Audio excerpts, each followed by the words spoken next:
You can, I do, I have. I worry though about irritable bowel syndrome with tummy tucks a little bit, about uncontrolled irritable bowel syndrome.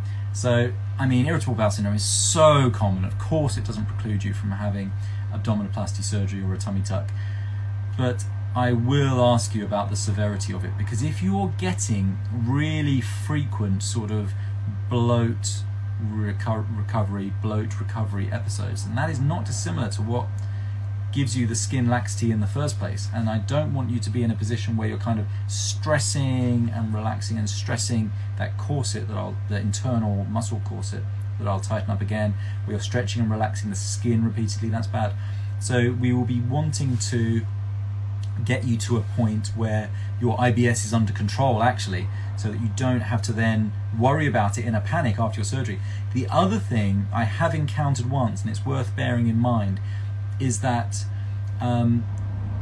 people with IBS, and if you get it particularly badly but you never particularly notice bloating before your tummy tuck, you may notice bloating more afterwards than you used to, because you no longer have the loose skin, you no longer have the extra fat, and you may feel it more because I'm tightening the muscle repair. So actually IBS is not to be treated lightly, I don't think, in the context of a tummy tuck. I think we've really got to look into it and just see if it can be optimized.